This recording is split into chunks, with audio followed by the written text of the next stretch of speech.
नमस्कार. मी चिंतामणी सहस्रबुद्धे.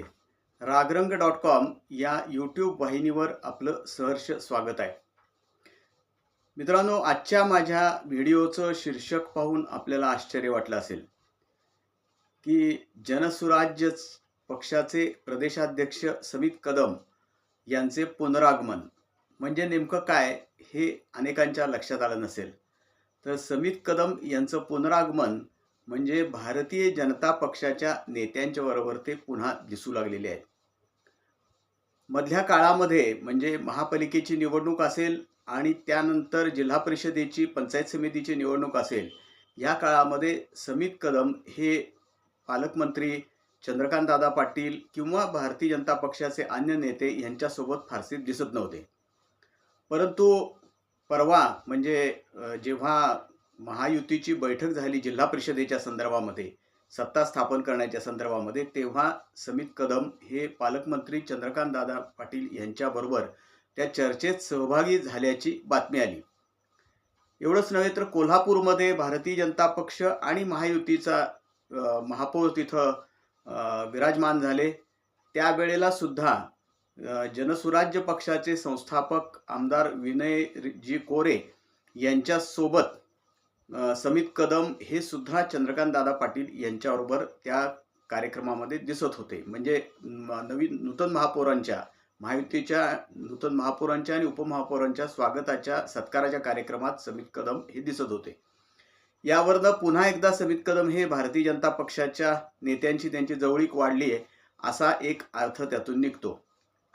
वास्तविक समित कदम यांनी भारतीय जनता पक्षाला सांगली जिल्ह्यामध्ये, सांगली शहरामध्ये, सांगली विधानसभा मतदारसंघामध्ये आणि सांगली जिल्ह्यामध्ये सुद्धा बळकटी आणण्यासाठी खूप प्रयत्न केले, हे आपल्या सगळ्यांना माहीत आहे. खरं म्हणलं तर ते महायुतीतला एक पक्ष म्हणजे जनसुराज्य पक्षाचे नेते आहेत. परंतु ते सातत्यानं भारतीय जनता पक्षाच्या बळकटीकरणासाठी प्रयत्न करतायत असं चित्र एकेकाळचं होतं. अगदी जिल्हा मध्यवर्ती बँकेच्या उपाध्यक्षा जयश्री वहिनी पाटील यांनी भारतीय जनता पक्षात प्रवेश केला, त्यामध्ये सुद्धा त्यांचा मोठा सहभाग होता. क्रांती सहकारी साखर कारखान्याचे अध्यक्ष शरद भाऊ लाड यांनी भारतीय जनता पक्षामध्ये प्रवेश केला, त्यावेळेला सुद्धा त्यांचा सहभाग त्यामध्ये होता. विट्याचे माजी नगराध्यक्ष वैभव पाटील यांच्याही भाजप प्रवेशाच्या एकूण सगळ्या प्रक्रियेमध्ये ते सहभागी होते. भारतीय जनता पक्षाच्या अशा वेगवेगळ्या घडामोडीमध्ये आणि भारतीय जनता पक्षाच्या एकूण सगळ्या राजकारणामध्ये महायुतीतला एक घटक पक्ष म्हणून समित कदम सातत्यानं पुढे होते असं आपल्याला दिसतंय. परंतु महापालिकेच्या निवडणुकीत सुरुवातीला असं दिसलं, म्हणजे मुख्यमंत्री देवेंद्र फडणवीस यांच्या उपस्थितीत आणि त्यांचं प्रमुख उपस्थिती असलेली जी प्रचाराची पहिली सभा झाली, त्यावेळेला समित कदम मुख्यमंत्र्यांच्या बरोबर सभेच्या ठिकाणी आलेले दिसत होते. परंतु त्यानंतरच्या काळात मात्र प्रचारात काही ते फारसे दिसले नाहीत. महायुती म्हणजे भारतीय जनता पक्ष आणि जनसुराज्य पक्ष यांची काही युती झाली का नाही याचाही कधी पत्ता लागला नाही. त्यानंतर जिल्हा परिषदेच्या आणि पंचायत समितीच्या निवडणुकीमध्ये सुद्धा ते फारसे काही भारतीय जनता पक्षाबरोबर दिसले नाहीत. भारतीय जनता पक्ष आणि त्यांची युती झाली का नाही याबद्दलही काही नेमकं हे स्पष्टीकरण झालं नाही. फक्त कोकरूड गटातनं मात्र जनसुराज्य पक्षाच्या तिकिटावरती भारतीय जनता पक्षाचेच असलेल्या एक उमेदवार विजयी झाले, एवढं मात्र निश्चित. परंतु असं समजतं की महापालिकेच्या निवडणुकीत असेल किंवा जिल्हा परिषदेच्या निवडणुकीत असेल, स्थानिक पातळीवरती त्यांचे आणि भारतीय जनता पक्षाच्या नेत्यांचं काही जमलं नाही. विशेषतः जागा वाटपामध्ये अनेक ठिकाणी प्रॉब्लेम निर्माण झाले. मिरजेमध्ये सुद्धा तसेच, शहरामध्ये सुद्धा तसे प्रॉब्लेम निर्माण झाले आणि जिल्हा परिषदेच्या निवडणुकीमध्ये मिरज तालुक्याच्या ग्रामीण भागात किंवा काही वेळेला जिल्ह्याच्या ग्रामीण भागात सुद्धा उमेदवारी वाटपावरनं, जनसुराज्य पक्षाला उमेदवारी देण्यावरनं काही मतभेद निर्माण झाले आणि त्यातनं समित कदम हे बाजूला झाले अशी चर्चा होती. आता पुन्हा एकदा ते भारतीय जनता पक्षाच्या नेत्यांच्याबरोबर दिसायला लागलेले आहेत. कदाचित जिल्हा परिषदेतली जे सत्ता स्थापनेच्या हालचाली सुरू आहेत, कारण महाविकास आघाडीनं सुद्धा त्याच्यामध्ये फार मोठा पुढाकार घेतलेला आहे. 30 जागा महाविकास आघाडीच्या निवडून आलेल्या आहेत. जिल्हा परिषदेमध्ये 30 जण सदस्य निवडून आलेले आहेत आणि त्यांची म्हणजे राष्ट्रवादी काँग्रेस, शरद पवार गट, काँग्रेस आणि उबाठा यांची नैसर्गिक महाआघाडी आहे, त्यांचे 30 जण निवडून आलेत आणि भारतीय जनता पक्षाचे 16 जण आणि जनसुराज्य पक्ष आणि रयत संघटना, रयत क्रांती संघटना यांचे 1 असे 18 जण भारतीय जनता पक्षाकडे अधिकृतपणे त्यांच्या आघाडीतले आहेत, त्यांच्या महायुतीतले आहेत. आणि शिवसेना ज्यांचे 7 सदस्य आहेत आणि अजितदादांचे राष्ट्रवादी काँग्रेस त्यांचे 6 सदस्य आहेत. हे दोन्ही पक्ष अजूनही आम्ही महायुतीसोबत जाणार आहोत, जायला तयार आहोत, जायची शक्यता आहे वगैरे याबद्दल काहीही भाष्य करत नाहीत. किंबहुना त्यांच्या जयंत पाटील, आमदार जयंत पाटील यांच्याबरोबर महाविकास आघाडीबरोबर सुद्धा वाटाघाटी सुरू आहेत. अर्थात त्याच्यामध्ये सुद्धा वेगवेगळे अनेक कंगोरे आहेत त्या सगळ्या चर्चेला सुद्धा. कारण यापैकी जे आमदार सुहास भैया बाबर आहेत, शिवसेनेचे नेते आहेत, त्यांचे आणि भारतीय जनता पक्षाच्या स्थानिक नेत्यांचे अनेक वाद आहेत.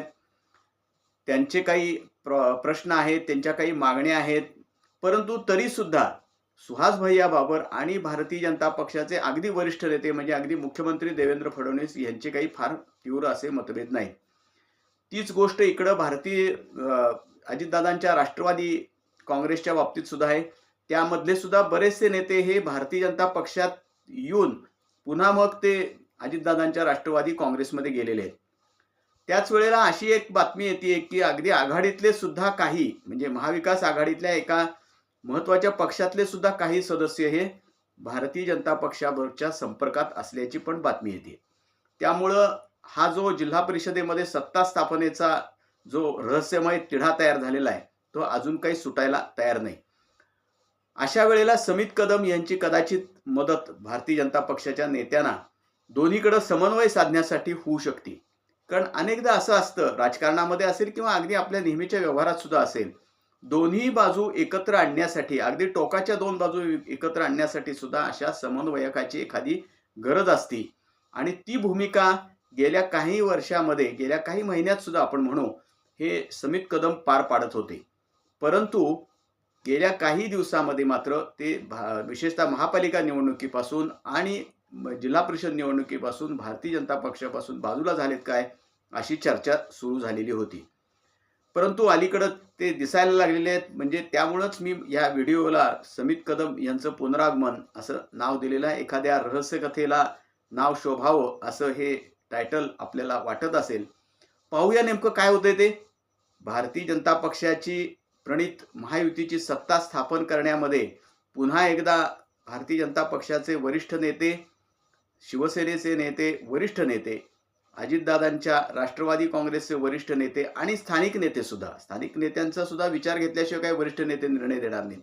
कारण त्यांना एकत्र काम करायचे शेवटी आणि प्रत्येकाची त्याच्याबद्दलची तक्रार आहे. म्हणजे अजितदादांच्या राष्ट्रवादी काँग्रेसची सुद्धा भारतीय जनता पक्षाच्या स्थानिक आणि जिल्हा पातळीवरच्या नेत्यांबद्दल स्पष्टपणे तक्रार आहे. तशीच तक्रार शिवसेनेच्या नेत्यांची सुद्धा आहे. त्यामुळं हा सगळा समन्वय घडवून आणणं ही अतिशय कठीण गोष्ट आहे. त्याच वेळेला तिकडं महाविकास आघाडीनं सुद्धा मोठी तयारी चालू केलेली सत्ता स्थापन करण्याची. त्यामुळं नेमकं काय होतं हे आपल्याला लवकरच दिसून येईल. आमचं हे रागरंग.com ही जी यूट्यूब वाहिनी आहे ही आपण लाईक करा, शेअर करा आणि सबस्क्राईब करा. धन्यवाद.